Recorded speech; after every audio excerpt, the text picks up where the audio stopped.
Bismillahirrahmanirrahim. Assalamualaikum warahmatullahi wabarakatuh. Alhamdulillah, assalatu wassalamu ala rasulillah wa ala alihi wa ashabihi wa mawalah. Asyhadu an la ilaha illallah wahdahu la syarikalah wa asyhadu anna muhammadan abduhu wa rasuluhu la nabiyya ba'da. Rabbi syrah li sadri wa yassir li amri wahlul 'uqdatam min lisani yafqahu qawli. Subhanaka la ilma lana illa ma 'allamtana innaka antal alimul hakim. Bapak Ibu, adik-adik santri dimanapun berada, yang mudah-mudahan kita semua dirahmati oleh Allah Subhanahu wa taala. Alhamdulillah, kita hari ini masih diberi kesehatan, kekuatan oleh Allah Subhanahu wa taala. Mudah-mudahan puasa kita lancar dan semua ibadah kita diterima oleh Allah Subhanahu wa taala. Shalawat dan salam kepada junjungan kita Nabi Muhammad sallallahu alaihi wasallam. Allahumma shalli ala sayyidina Muhammad wa ala ali sayyidina Muhammad. Mudah-mudahan kita semuanya nanti di hari kiamat mendapat syafaat Rasulullah sallallahu alaihi wasallam. Kemarin kita sudah sampai hadis ke-13. Hari ini kita masuk ke hadis 14.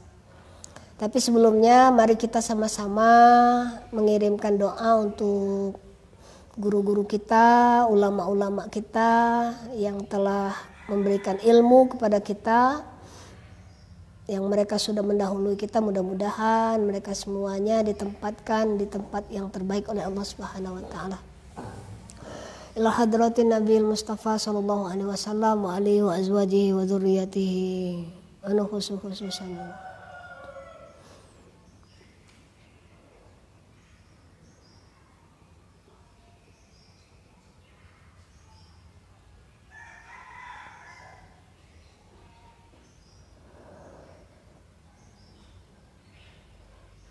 Al-Fatihah. A'udzu billahi minasyaitonir rajim. Iya kan Allah.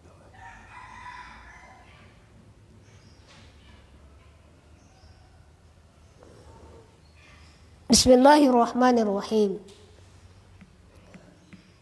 Al-hadisu ar-rabi' asyar. Hadis yang ke-14. An Ibnu Mas'ud radhiyallahu an. Dari Ibnu Mas'ud.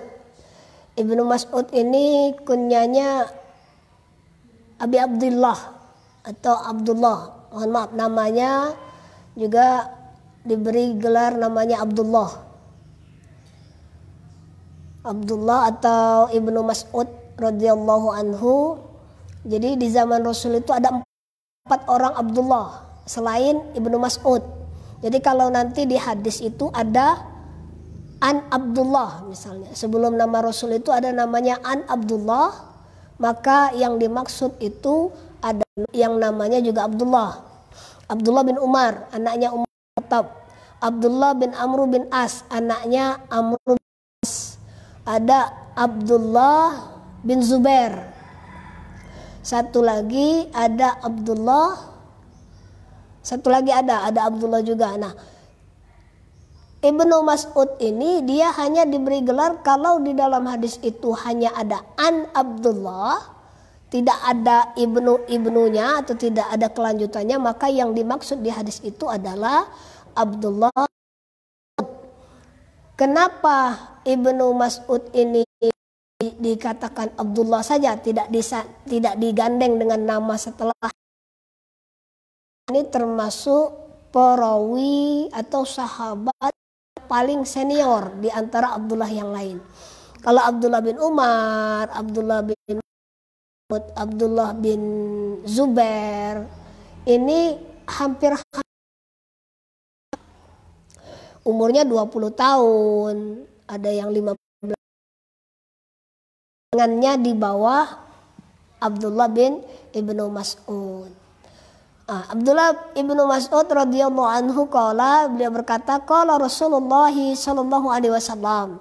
Rasulullah sallallahu alaihi wasallam bersabda, la yahillu. Hadis ini menerangkan tentang bahwa kita tidak boleh asal memerangi seseorang, menumpahkan darah seseorang itu tidak boleh.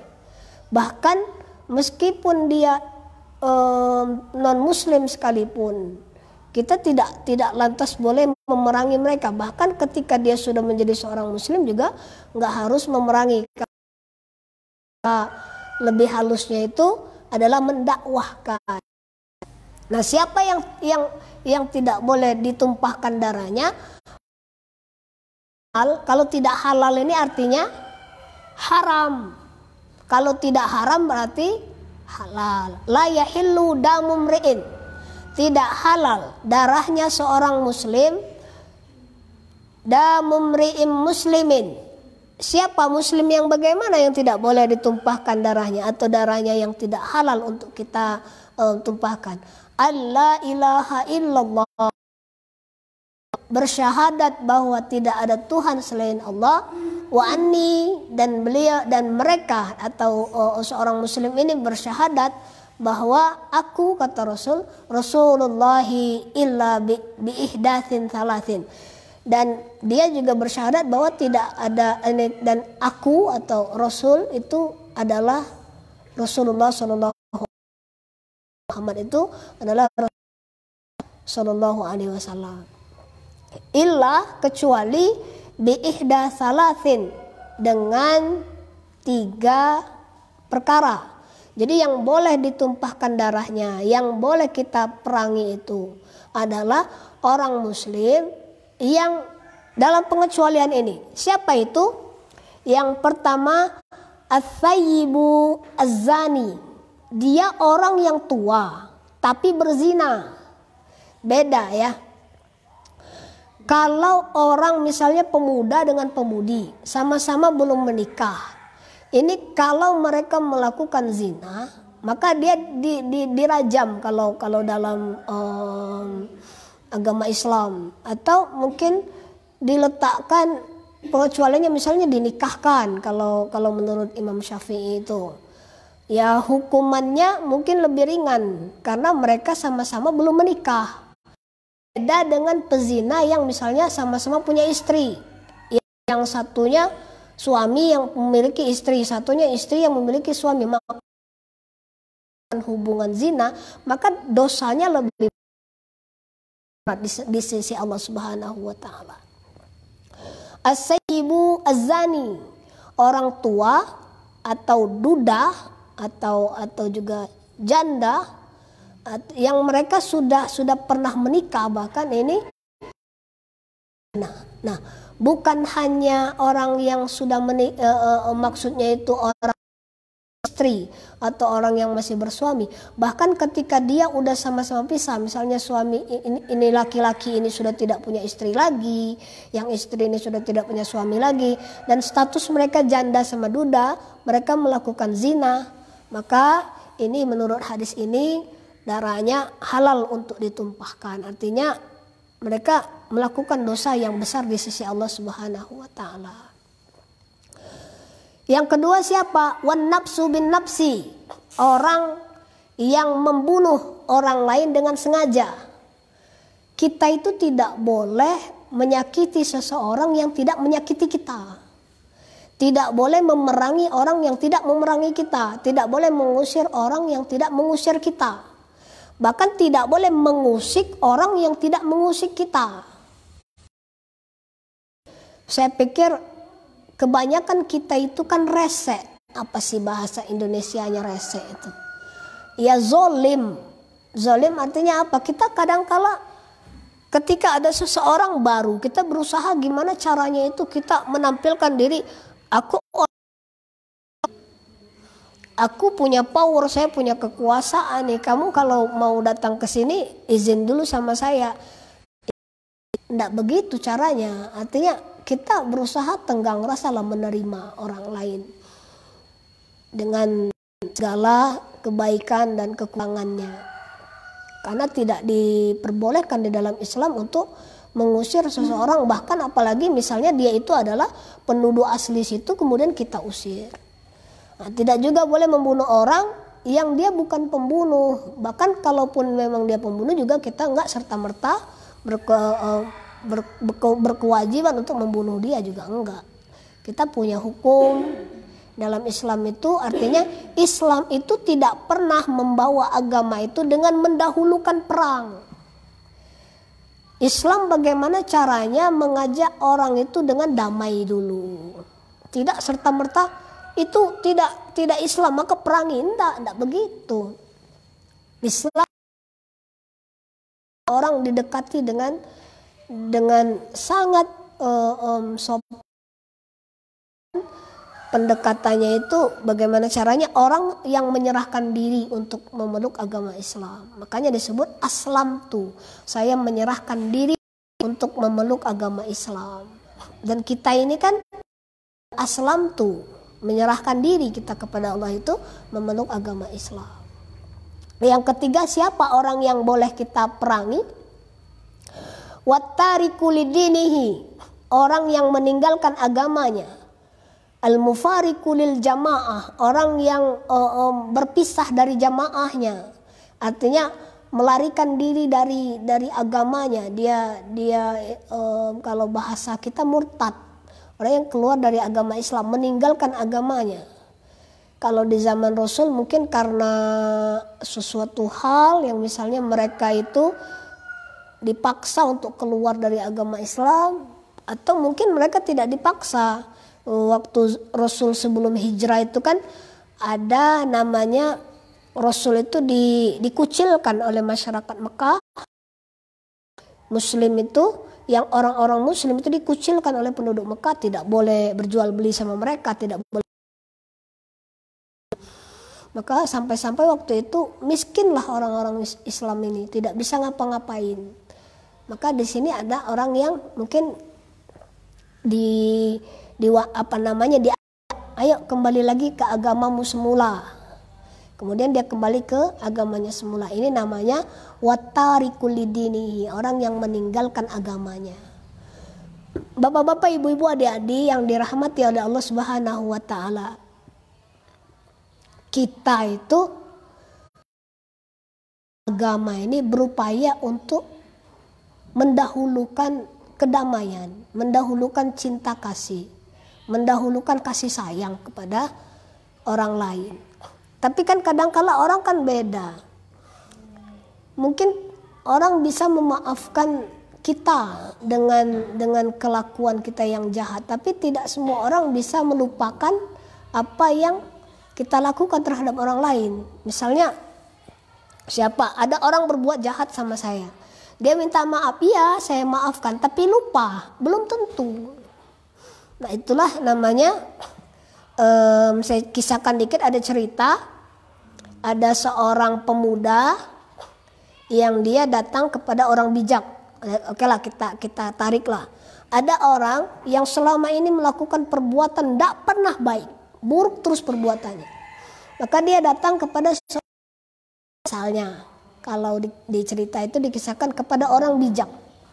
Maka dia tanya kepada ustadz itu, Ustadz, saya masih bisa enggak melakukan kebaikan, sementara ini perbuatan saya itu enggak ada baiknya. Maka apa kata ustadz tadi? Sekarang setiap kamu keluar rumahmu ada. Nah setiap kamu keluar rumah dan akan bepergian, maka paku kamu tancapkan ke pohon itu. Satu hari satu paku. Dia lakukan ini selama sebulan, nanti balik lagi ke saya. Jadi dia berangkat pagi-pagi, kemudian tancapin paku ke pohon itu, dia berangkat seperti biasanya, sampai akhirnya penuhlah pohon itu tadi dengan paku-pakuan yang dia tancapkan. Sebulan kemudian orang ini tadi datang lagi kepada ustadz, orang bijak. Kemudian dia bertanya, dia menjelaskan, diperintahkan sebulan yang lalu, sudah saya tancapkan setiap hari paku itu. Kata ustadz itu, sekarang setiap kamu melakukan kebaikan, katanya, mulai sekarang kamu berlaku kebaikanlah, belajar berbuat kebaikan. Nah setiap kamu coba cabut satu paku itu tadi. Kemudian dia mulai melakukan kebaikan. Bertemu anak yatim dia kasih makan. Bertemu orang gak punya pakaian dia kasih baju. Bertemu orang miskin dia kasih uang. Setiap hari begitu. Dan dia mencabut paku-paku tadi. Sampai sebulan kemudian dia datang lagi ke ustadz ini atau orang bijak ini, sudah saya lakukan. Nah, sekarang coba cek ini pohon yang kamu tancapkan paku tadi dan yang udah kamu cabut pakunya. Apakah bekas pakunya bisa hilang? Dia katakan tidak. Begitulah perasaan orang lain terhadap kamu yang sudah kamu lakukan perbuatan jahat selama ini. Orang mungkin bisa nerima kejahatan kamu di masa lalu, kemudian kamu ganti dengan perbuatan baik di masa sekarang. Tapi apa orang melupakan perbuatan jahatmu di masa lampau? Tidak. Orang mungkin bisa memberi maaf pada kamu, tapi lupa belum tentu. Maka Bapak Ibu, adik-adik, santri yang dimuliakan oleh Allah Subhanahu wa taala, kita berusahalah untuk kalaupun tidak bisa membahagiakan orang lain, jangan menyakiti mereka. Rawahul Bukhari wa Muslim. Sebagaimana kemarin, kalau ada hadis yang diriwayatkan oleh Imam Bukhari dan Muslim, nama hadis ini muttafaqun alaih, atau hadis yang sudah disepakati oleh para ulama. Yang pertama, keterangan hadis ini, kita tidak boleh menumpahkan sembarang darah orang muslim. Tidak boleh memerangi sembarang orang muslim. Mereka yang mengucapkan kalimat syahadat, berarti kan benar-benar muslim. Mereka sholat atau tidak, nanti dulu lah mereka misalnya baca Quran atau tidak. Tapi kan belum tentu. Kalau di hadis-hadis sebelumnya, boleh jadi mereka belum melaksanakan ibadah di hari ini, boleh nanti, boleh jadi ketika akan meninggalnya diberi hidayah oleh Allah Subhanahu wa taala sehingga mereka meninggal dalam keadaan husnul khotimah. Dan saya takutnya surga itu nggak laku terhadap orang yang selama ini ibadah. Karena kenapa? Ibadah kita ini kan hanya mengharapkan surga. Padahal niat yang bagus itu apa? Ilahi anta maksudi waridhoka matlubi. Yang kita cari dari Allah itu kan ridhonya Allah, bukan surganya Allah saja. Kalau kita nyari surga kemudian kita nggak dapat, apa kemudian kita akan protes sama Allah? Ya Allah, kenapa saya selama ini sudah ibadah tapi tidak mendapatkan surga? Maka seperti katanya Rabi'ah al-Adawiyah itu, ya Allah, kalau saya ibadah ini mengharapkan surgamu, maka tutup rapat-rapat surgamu. Ya Allah, kalau aku ibadah ini karena takut nerakamu, maka lebur. Tapi ya Allah, kalau aku ibadah ini karena mengharapkan bertemu denganmu, maka jangan palingkan wajahmu ketika nanti bertemu denganku. Kan begitu. Orang kan kalau sudah bertemu dengan kekasihnya itu kan bertemu di mana aja kan indah.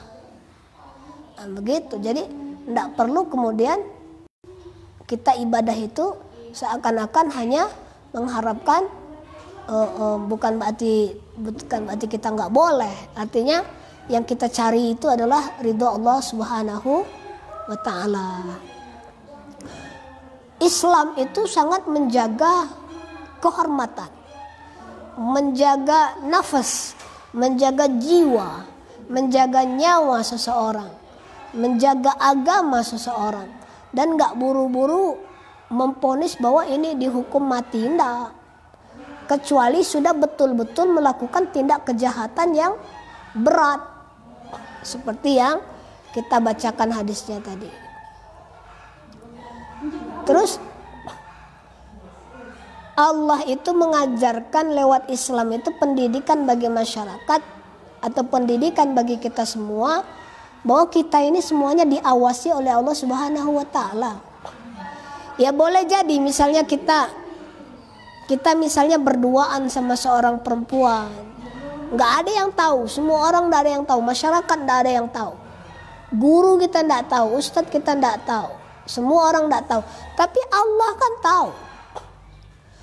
Maka mana malunya ketika kita misalnya maling ketahuan sama orang? Paling malunya cuma di dunia. ketika kita tidak tahu kita mencuri, tapi kemudian Allah punya persaksian, Allah menyaksikan kita, Allah mengawasi kita, dan nanti oleh Allah ditampakkan, dipamerkan kita dengan kesalahan-kesalahan kita. Kan malunya luar biasa. Lebih baik malu di hadapan manusia di dunia sekarang ini daripada di hadapan Allah Subhanahu wa taala dan di seluruh manusia di dunia yang akan kemudian permalukan kita oleh Allah Subhanahu wa taala. Maka kita berusaha menjaga kehormatan diri kita dengan tidak melakukan hal-hal yang Allah Subhanahu wa taala. Rahmati oleh Allah Subhanahu wa taala, kita masuk ke hadis yang ke-15. Siapa perawinya? An Abi Hurairah, dari Bapak dari Abu Hurairah. Abu Hurairah ini yang kemana-mana itu beliau gendong kucing. Kucingnya ini itu ia dimandikan, ia disuapi makanannya. Karena beliau itu ketika ada anak kucing di pinggir jalan itu diambil, dipungutnya istilahnya. Dipungutnya, dibawa, dimandikan, dikasih makan. Sehingga hampir-hampir setiap Abu Hurairah berjalan itu tidak pernah tidak gendong anak kucing. Saking sayangnya dengan kucing. Dan diceritakan bahwa rumahnya Abu Hurairah itu karena dia orang tunawisma, nggak punya rumah, jadi kamarnya itu penuh dengan kucing. Disiapkan ada tempat tidurnya sendiri. Kucing Rasul namanya Mueza. Itu kucingnya Rasul. Nah, kucingnya Rasul itu disediakan tempat tidurnya ada sendiri oleh Rasul. Dan Rasul sangat sayang sama kucingnya sampai diberi nama Mueza. Maka memelihara kucing itu merupakan sunnah Rasulullah Shallallahu Alaihi Wasallam. Maka saya nggak pikir ada orang kemudian gara-gara kucing makan lauknya kemudian kucingnya dibunuh. Ada orang yang kemudian gara-gara kucing sering masuk rumahnya, ya mungkin hanya kemudian ditembak mati kucing.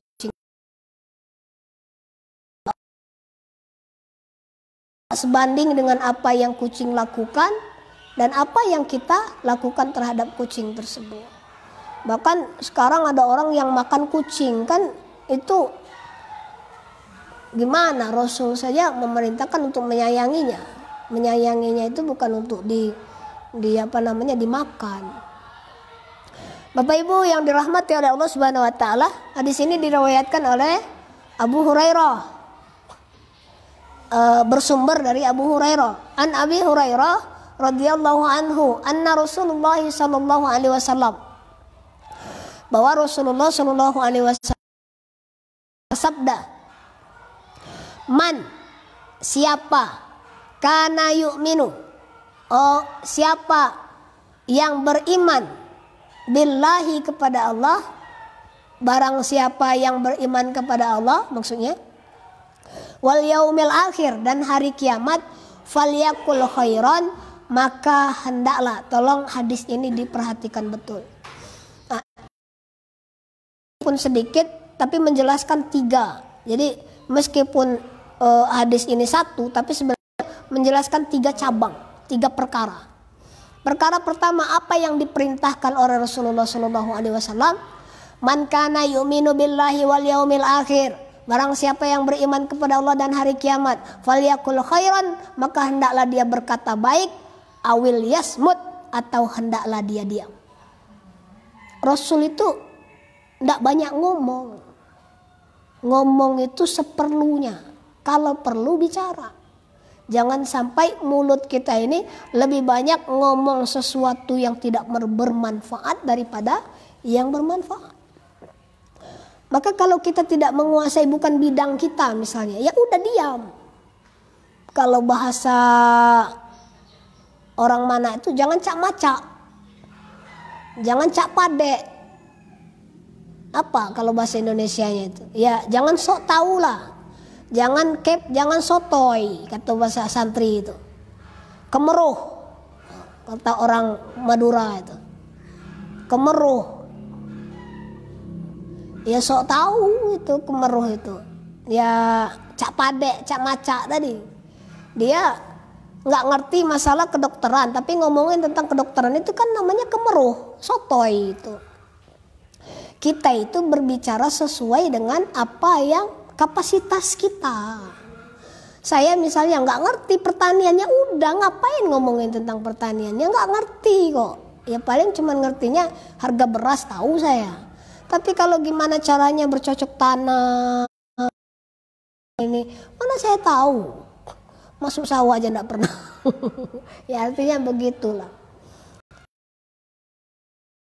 Kita untuk mengatakan sesuatu yang baik sajalah. Kalau memang nggak bisa ngomong baik, diam aja.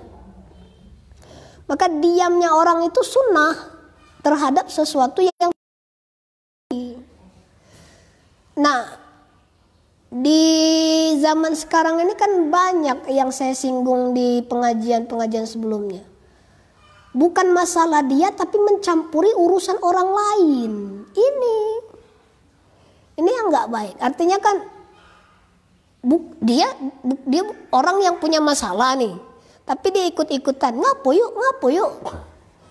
Ngapain ngikut-ngikut masalah orang? Dia sendiri. Masalah dia aja belum tentu dia bisa membereskannya, menyelesaikannya.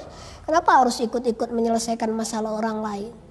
Dan belum tentu orang lain juga butuh untuk kamu bantu gitu. Falyakul khairan, maka katakanlah hal-hal yang baik. Kalau nggak bisa mengatakan sesuatu yang baik, diam. Maka ada pepatah yang mengatakan diam itu emas. Di zaman sekarang itu memang kita harus lebih banyak, ya orang cerdas itu bukan berarti orang yang banyak bicara. Orang cerdas itu tahu kapan letaknya dia harus berbicara, itu cerdas. Maka kalau kita misalnya sekolah atau kita di pesantren misalnya, ya meskipun kita pintar, orang pintar itu bukan yang paling banyak ngomong, paling banyak tanya, tapi kalau sesuatu yang nggak perlu ditanyakan ya nggak usah juga ditanyakan. Orang pintar, orang cerdas itu tahu kapan dia harus bertanya, kapan dia harus berkomentar. Ini namanya cerdas. Tapi kalau dikit-dikit dikomentari, kayak Facebook itu akhirnya. Lihat ini postingan orang komentar, lihat postingan orang komentar. Gatal kalau tangannya kalau nggak komentar. Itu akhirnya kan. Kita akhirnya disebut orang, kalau ini udah komentar udah rusak udah. Falyakul khairan awil yasmu, berkatalah yang baik-baik atau hendaklah diam. Yang kedua, apa yang ingin Rasul sampaikan di hadis ini?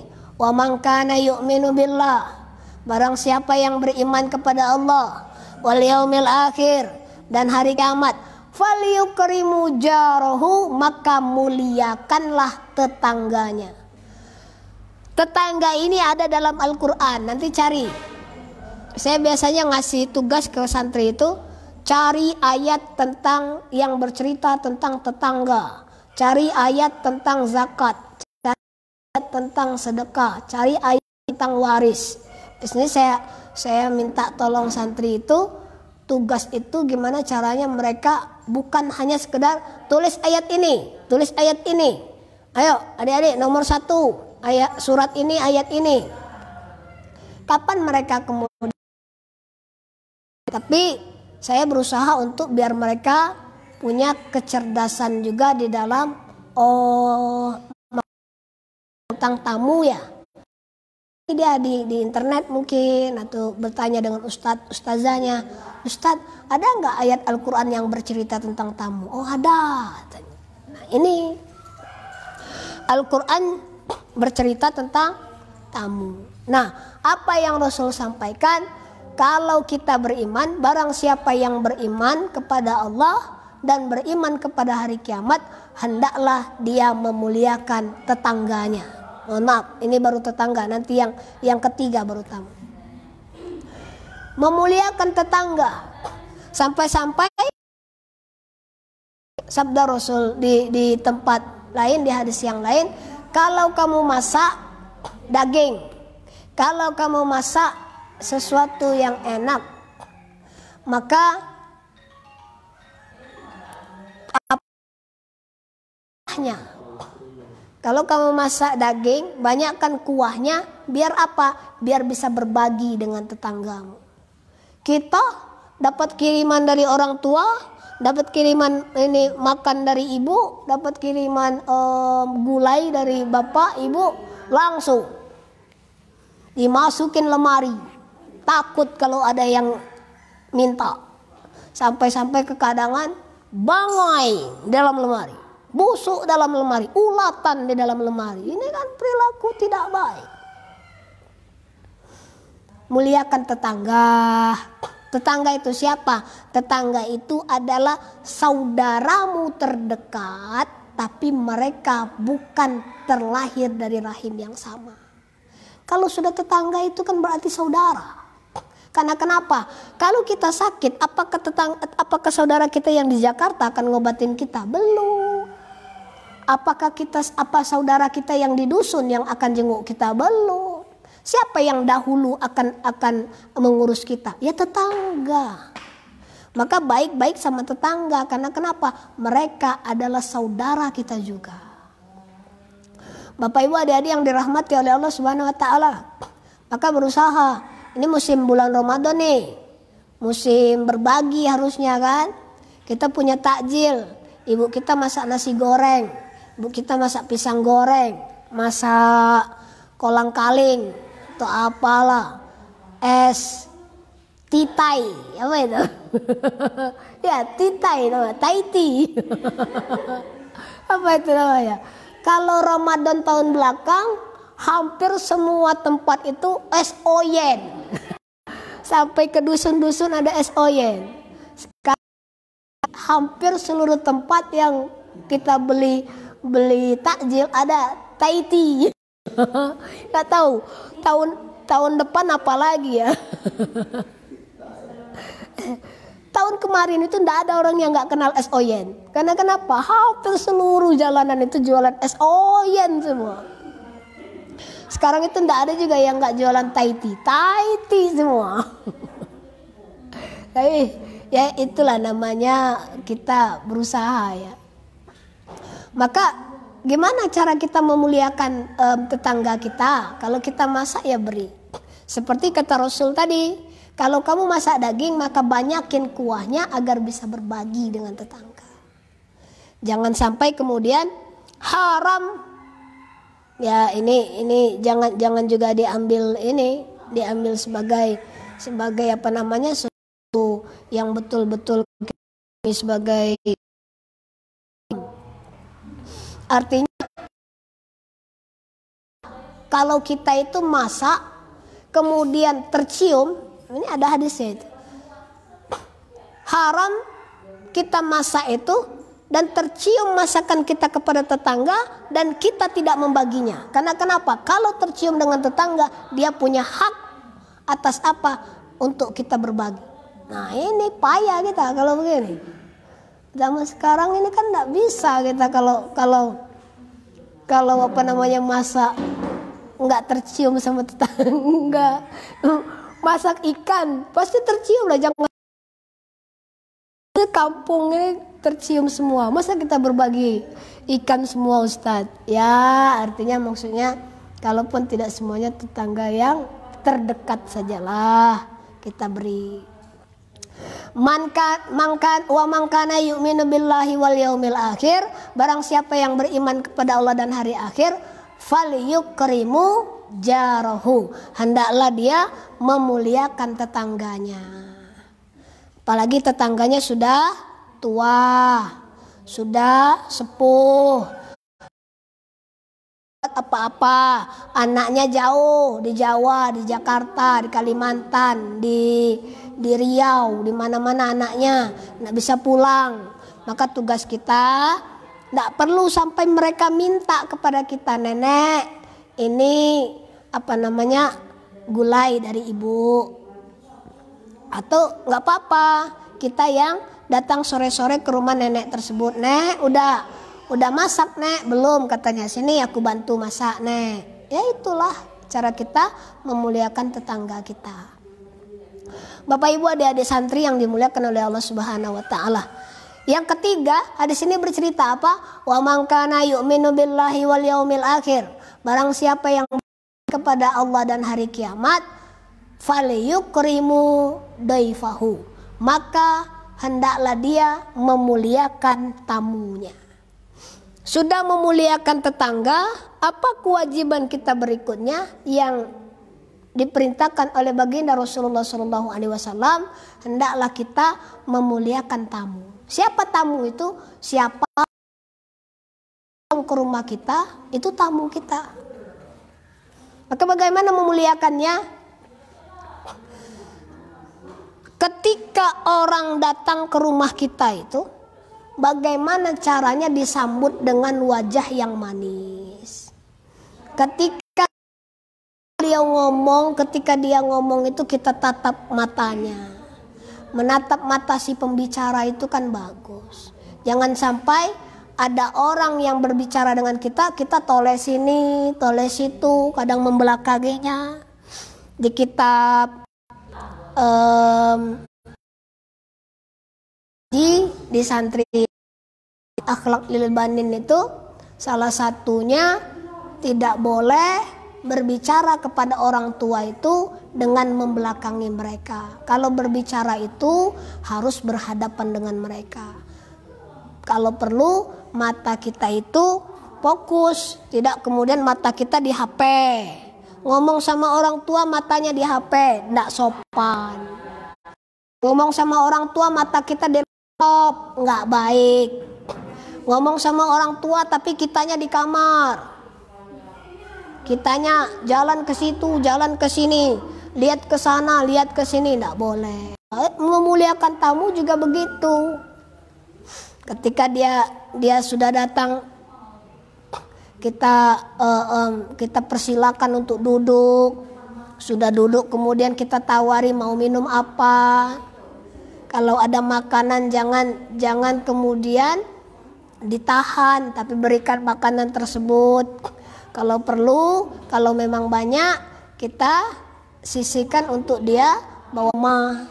Kita mau pulang masih dipegang tangan kita. Seakan-akan apa? Bahwa kita itu sangat mulia di hadapan dia.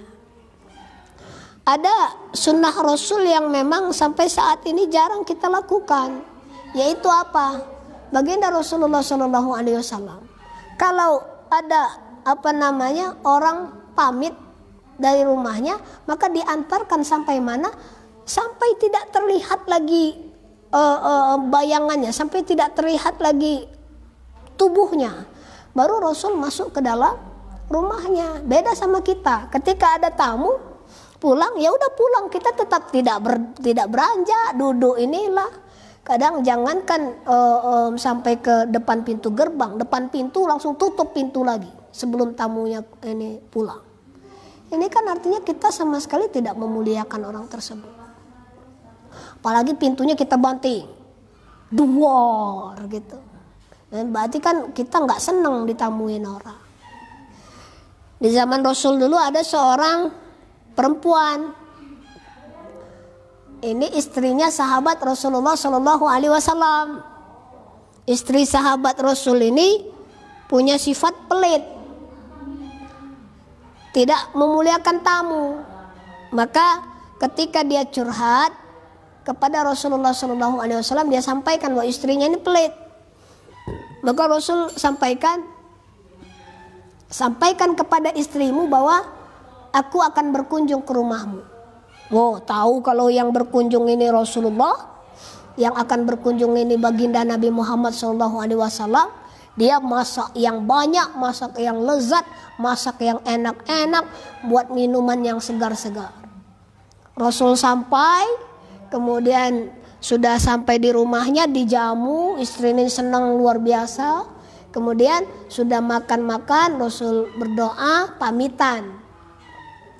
Tapi alangkah kagetnya seorang perempuan ini, yang istri sahabat tadi, ketika Rasul dan rombongannya pulang dari rumah mereka, keluar juga binatang-binatang yang berbisa ikut keluar dari rumah tersebut.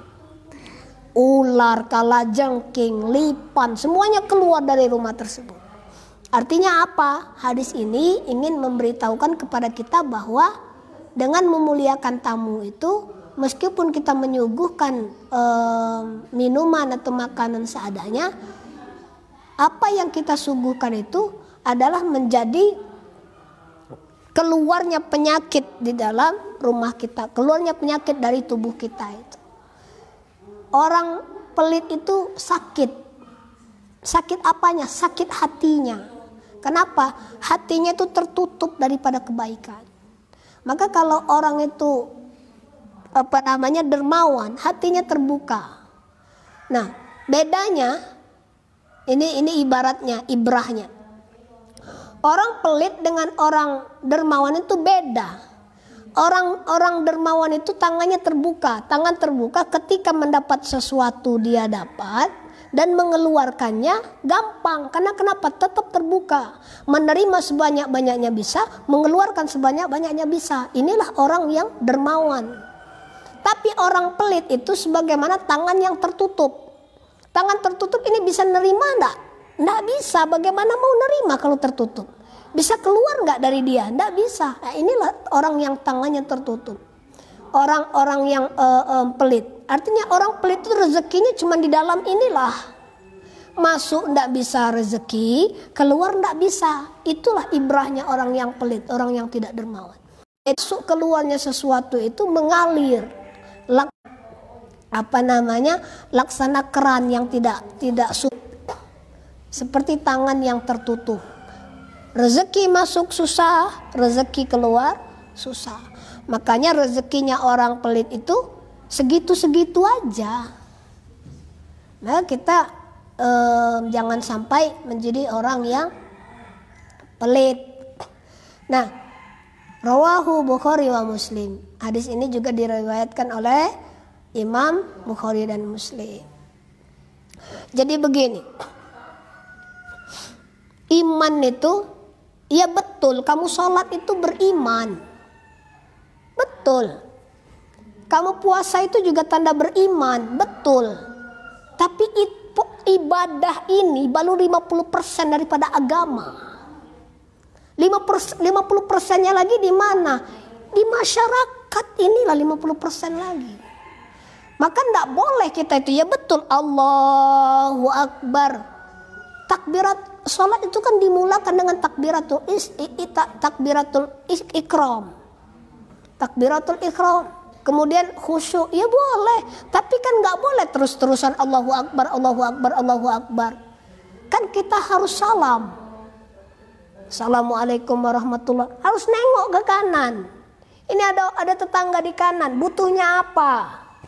Assalamualaikum warahmatullahi wabarakatuh. Tengok ke kiri. Ini juga ada tetangga. Mereka perlunya apa? Jadi tidak benar. Tidak benar kalau Islam itu hanya mengajarkan bagaimana orang itu cuma beribadah pada Allah. Sholat terus tapi tidak pernah berkehidupan sosial. Berarti dia agamanya cuma 50% di dalam kehidupan itu. Maka dia kosong di 50% yang lain. Maka bagaimana 50% yang lain itu kita gapai, kita dapatkan? Muliakan tetangga, muliakan tamu. Kita beraktivitas sosial dengan orang lain. Sampai-sampai saya sering mengatakan kalau kepada santri itu, ya kamu khusyuk ibadah ya boleh. Kamu mau menjadi seorang yang alim boleh. Tapi kan tidak cukup dengan itu untuk sampai kepada Allah Subhanahu wa taala. Kalau kamu sombong terhadap orang lain, tidak peduli kepada orang lain, tidak memuliakan tetangga, tidak memuliakan tamu. Rumah kita tertutup rapat-rapat, kitanya sholat duha, Kitanya sholat tahajud setiap malam. Kita sholat 5 waktu setiap hari. Rumah kita tertutup, tidak boleh siapapun masuk. Apakah bisa masuk surga seperti ini? Ya belum tentu. Kita kan masih juga perlu untuk mendapatkan ridho Allah. Boleh jadi bukan surga yang kita dapatkan itu bukan dari sholat yang kita tunaikan, tapi daripada 1 rupiah, 1.000 rupiah, atau 10.000 rupiah yang kita berikan kepada anak yatim piatu. Dan ini boleh jadi yang Allah ridho kita di dalam surga Allah Subhanahu wa ta'ala. Kan begitu kehidupan itu. Jangan seakan-akan bahwa dengan sholat saya ini bisa mengantarkan saya ke dalam surga. Kan percuma juga kita puasa sebulan penuh ini. Percuma juga kita puasa selama di bulan Ramadan ini. Kalau kemudian jiwa sosial kita juga tidak tertanam. Padahal tujuan puasa adalah apa? Ikut merasakan penderitaan orang lain. Itu tujuannya puasa. Maka kita kan ketika berbuka kan tidak pernah ingat dengan orang yang tidak bisa berbuka. Kita sahur kan nggak pernah ingat. Boleh jadi ada orang yang nggak bisa sahur malam ini dan mereka hanya berpuasa saja.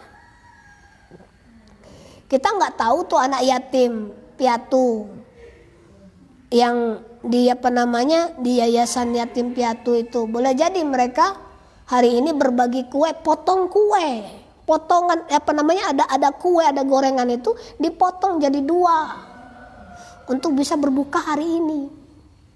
Dan kita ketika berbuka semuanya ada. Ngambu kadang itu.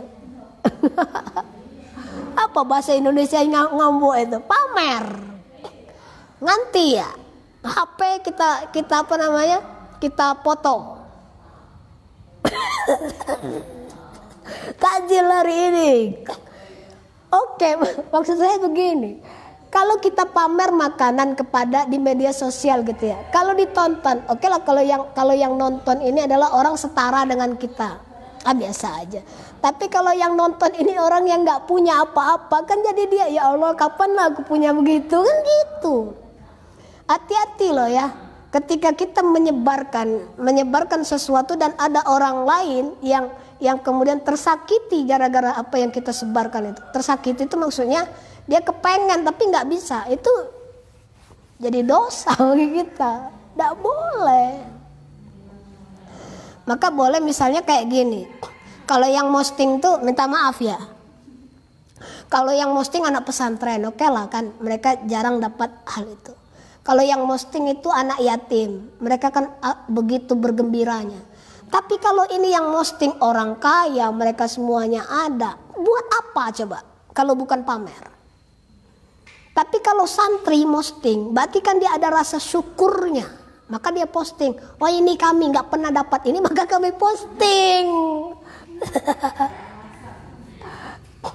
Begitu juga anak yatim, sampai dia foto, sampai minta difotokan bagaimana dia makannya. Kenapa? Nggak pernah dia dapat itu. Maka tolong jangan sampai kita terutama yang punya kelebihan harta. Kalau memang mau posting, usahakan apa yang kita posting itu juga kita bagikan, bukan hanya bagikan postingannya. Yang dosa itu kan kayak gitu, cuman bagikan postingannya, tapi kemudian tidak pernah membagikan yang diposting ini. Nah, jadi tujuan posting apa kalau bukan pamer, kalau bukan ria, kalau gitu. Maka sebelum kita memposting sesuatu, harusnya kita bisa tidak merasakan bahwa ini juga udah kita bagikan kepada orang lain. Bukan bagikan gambarnya aja. Allah kan gak nerima. Ustadz, saya sudah sedekah. Sedekah apa? Sedekah posting. Kalau foto postingan makanan itu ya bukan berbagi itu. Namanya bikin ngiler-ngileran. Yang kedua, inti hadis ini adalah tidak berlebih-lebihan di dalam berbicara. Saya itu kadang juga merasalah kalau terhadap hadis-hadis seperti ini. Karena penceramah, ustadz itu kan banyak bicaranya. Orang itu semakin banyak bicara pasti semakin banyak bohongnya. Semakin dikit orang berbicara semakin dikit bohongnya. Ya karena memang gak pernah bicara, gimana mau dia bohong.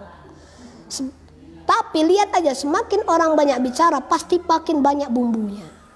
Nah bumbu inilah namanya kebohongan. Maka lihat orang yang suka bohong atau tidak itu lihat aja dari cara bicaranya. Berarti Ustadz Yuyun ini banyak bohongnya. Ya gitulah.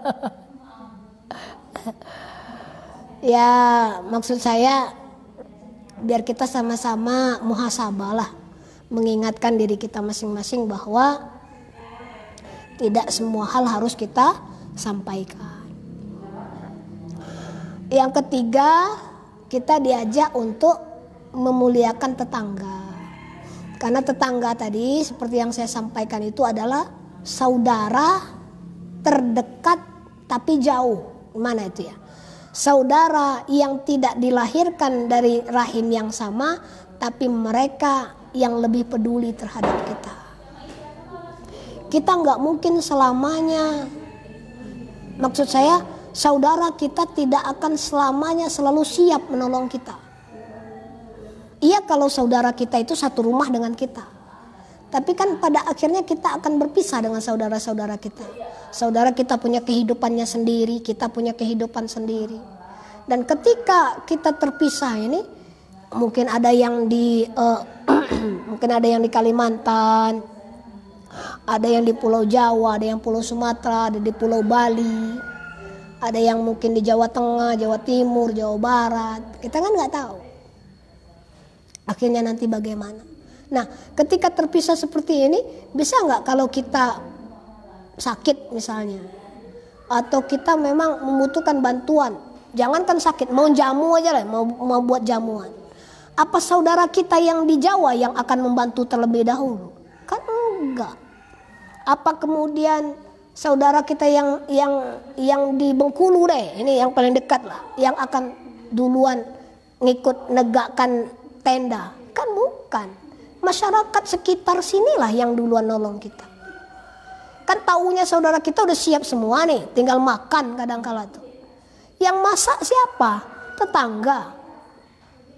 Yang nyiapin kursi siapa? Yang nyusun kursi siapa? Tetangga. Yang cuci piring loh kadang-kadang masih tetangga. Artinya kan kita sangat membutuhkan orang lain di dalam kehidupan kita. Maka cara kita berkehidupan sosial adalah dengan saling memuliakan mereka. Jangan ribut perkara perkara tanaman kita masuk rumah tetangga, ribut. Kalau memang tanaman kita misalnya kelengkeng masuk rumah tetangga, ya udah itu haknya tetangga, makanlah. Jangan sampai buahnya mau, sampahnya nggak mau. Ini kan zolim. Ya kita nggak adil dong, gitu kan? Ketika kelengkeng ini berbuah, kita mau ngambil, permisi Pak, mau ngambil buah kelengkeng di rumah Bapak. Iya kata bapaknya, boleh, tapi ambil juga ya sampah di bawahnya itu. Kan begitu. Artinya ketika memang mungkin tanaman kita tuh berbatasan dengan pagar tetangga, ya udahlah, anggap aja ini pohon sama-sama, bagi dua deh, yang sebelah sana punya dia, sebelah sini punya kita. Ya mungkin oleh Allah Subhanahu wa Ta'ala diatur begitu, yang nanam kebetulan kita, tapi Allah pengen memberikan rezeki juga buat dia, memberikan juga karunia buat dia dengan melengkungnya kelengkeng kita itu ke rumahnya tetangga kita.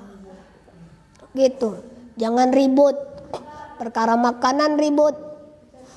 Guru saya dulu, senior saya dulu mewanti-wanti betul. Jangan ribut perkara makanan. Kalau bisa berhentilah ribut di meja makan. Kita tuh jangan ribut gara-gara makanan. Makanan ini apapun ketika keluar juga akan busuk.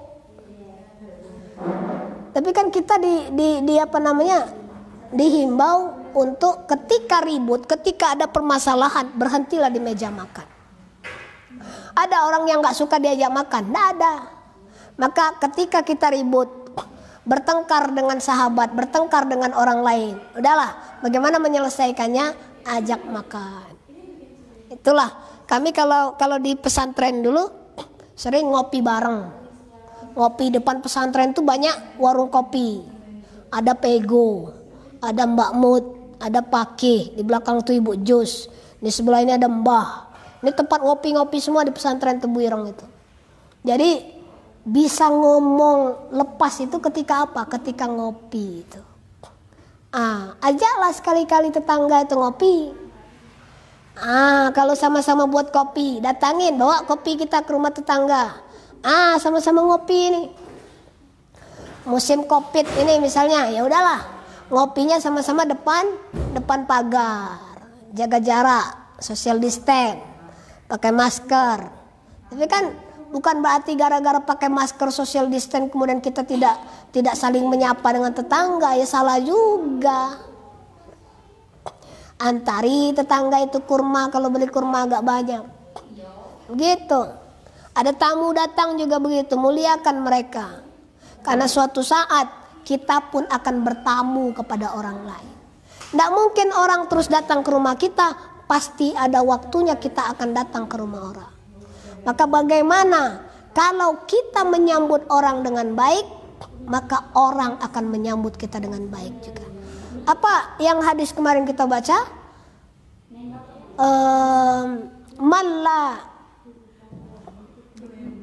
Barang siapa yang tidak mengasihi maka tidak dikasihi. Apa itu kemarin? Lupa saya. Itu Rasul terhadap ada ketika Rasul mencium pipi cucunya karena nakal, Rasul gendong, Rasul cium pipinya, dan ada seorang badui yang protes, Rasul, saya punya anak 10, tidak pernah saya cium pipinya. Saking dia pengen mengatakan bahwa saya itu orangnya tegas terhadap anak. Apa kata Rasul? Malayah rumu, apa itu? Lupa saya. Barang siapa yang tidak mengasihi, maka dia tidak dikasihi.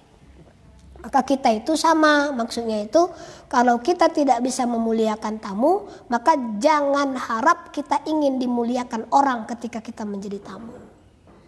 Kalau kita tidak bisa memuliakan orang lain, apalagi muka kita itu selalu tidak pernah enak dilihat oleh orang lain, maka jangan harapkan orang juga enak ketika memandang muka kita. Ya artinya bisa orang tersenyum dengan kita itu karena kita melemparkan senyum dulu kan. Makanya kita dengan orang lain itu seakan-akan cermin. Maka ketika kita senyum, berbalas senyumlah. Nah, jadikan begitu. Anjuran untuk mempergauli orang lain dengan baik. Kita muliakan tamu kita muliakan tetangga kita, apalagi di dalam keluarga. Kita satu lagi lah, karena kemarin 1 hadis, maka hari ini kita 3 hadis dulu. Dan besok kita ke hadis ke-17. Nanti keterangannya dikit aja karena sudah mau jam 10, ini 6 menit lagi. Bismillahirrahmanirrahim. Al-hadisus sadis asyar. Hadis yang ke-16. An Abi Hurairah radhiyallahu an. Dari Abu Hurairah, bapaknya kucing lagi ini. Saya paling senang ketika ada hadis dari Abu Hurairah tuh, karena saya termasuk orang yang menyukai kucing. Di rumah saya itu ada kucing namanya Taro, besar sekali. Bahkan ini keponakan saya itu waktu dia masih kecil dengan kucing itu sama-sama besarnya. Saking besarnya kucing Taro di rumah saya. An Abi Hurairah radhiyallahu anhu anna rajulan, di sini ada seorang pemuda. Qala, dia bertanya kepada Nabi sallallahu alaihi wasallam, kepada Rasulullah sallallahu alaihi wasallam. Apa katanya? Ausini, nasihatilah aku ya Rasul. Berilah aku nasihat ya Rasulullah. Qala, maka Rasul bersabda, la taghdab faraddam miraran. La taghdab, jangan marah, kata Rasul. Faraddada miraran. Orang ini tadi, pemuda ini tadi nanyakan lagi, ya Rasul, nasihatilah aku. Berkali-kali, sampai 3 kali ini dia minta. Dan Rasul menyatakan juga sama. La taghdab, jangan marah. Jangan marah. Jangan marah. Rasul sampai ditanya berulang-ulang itu, dimintai nasihat berulang-ulang, Rasul cuman mengatakan la taghdab, la taghdab, la taghdab. Jangan marah, jangan marah, jangan marah. Rawahul Bukhari, hadis ini diriwayatkan oleh Imam Bukhari. Maksud hadis ini begini. Kita itu disunnahkan kalau memang sesuatu itu penting maka katakan berulang-ulang. Maka biasanya ustadz kita atau kiai kita ketika menyampaikan sesuatu yang berulang berarti itu penting sekali. Misalnya kiai kita kalau di pesantren Ma'rifatul Ilmi itu kan Abah. Misalnya Abah Munir mengatakan tolong kepada seluruh santri agar menjaga kebersihan. Besok abang katakan lagi, tolong jaga kebersihan. Bahkan setiap abang ngomong jaga kebersihan. Tolong kita sama-sama harus lebih kreatif. Mahasiswa itu harus lebih banyak, karena tidak semuanya apa yang dilakukan di masyarakat nanti ada di bangku kuliahan. Maka bagaimana mencukupi keilmuan itu bukan hanya di bangku kuliah, gitu kan? Kata Abah di waktu kita panen lele kan. Artinya kalau sesuatu ini dikatakan berulang-ulang berarti itu penting. Maka Rasul mengatakan ini sampai 3 kali berarti ini betul-betul penting. Apa hadis ini? Anjuran kepada kita agar jangan marah. Rasul itu termasuk pribadi yang sabarnya luar biasa. Kalau kita itu mungkin baru sabar ya. Kalau Rasul itu sabarnya udah luar biasa. Kalau kita ini biasanya sabar, biasanya. Tapi kan kalau lagi nggak biasa, nggak sabar. Jangan marah. Rasul dilempari oleh batu. Rasul nggak marah, malah mengangkat tangannya waktu di kisah Bani Thaib itu. Dan Rasul mengatakan, ya Allah, lahirkan dari orang-orang yang melempar bebatuan kepadaku, lahirkan dari Bani Thaib ini anak-anak yang soleh, anak-anak yang solihah yang akan memperjuangkan agamamu. Jadi kemarahan itu diganti dengan doa. Yang kedua, kisah Rasul ketika Rasulullah SAW akan pergi sholat dan Rasul diludahi. Apa Rasul marah? Juga enggak. Sampai berulang-ulang diludahi juga Rasul tidak marah. Malah ketika orang yang meludahi ini sakit, Rasul berkunjung ke rumahnya, Rasul masakkan bubur dan Rasul sendiri yang menyuapkan kepadanya bubur tersebut. Berarti kan luar biasa apa yang Rasul lakukan ini. Juga begitu ketika Rasulullah SAW Rasul sholat kemudian ditelungkupkan kulit onta itu, Rasul ya tetap melanjutkan sholatnya ya, ndak kemudian mencabut pedang atau marah-marah mencari orang yang melakukan. Bahkan Rasul akan dibunuh oleh orang pun ketika leher Rasul sudah dikalungi pedang. Apa yang dilakukan Rasulullah SAW? Ya diam. Tidak marah. Ketika ditanya oleh orang yang akan membunuh Rasul, ya Muhammad, sekarang tinggal aku, kamu dan pedangku. Siapa yang akan menyelamatkan kamu dari tebasan pedangku ini? Dan Rasul dengan santai menjawab, Allah, katanya. Dan terlepaslah pedang tersebut. Lalu Rasul mengambil pedang tersebut dan digantikan oleh Rasul, dikalungkan ke leher orang yang akan membunuhnya. Sekarang siapa yang akan menyelamatkan? Dan dia menjawab, tidak ada kecuali kasih sayangmu ya Rasulullah SAW. Bapak Ibu adik-adik yang dirahmati oleh Allah Subhanahu Wa Taala, mari kita menjadi penyabar, bukan orang yang mudah marah. Karena Rasul itu sudah menunjukkan pribadi yang terbaik. Maka kita berusaha, terutama di bulan Ramadan ini. Ramadan ini adalah bulan melatih kesabaran kita. Ini yang bisa saya sampaikan. Mudah-mudahan ada manfaatnya bagi kita. Wallahu a'lam bishawab. Kita lanjutkan besok. Wallahumma fiqh ila aqwamit thoriq. Wassalamualaikum warahmatullahi wabarakatuh.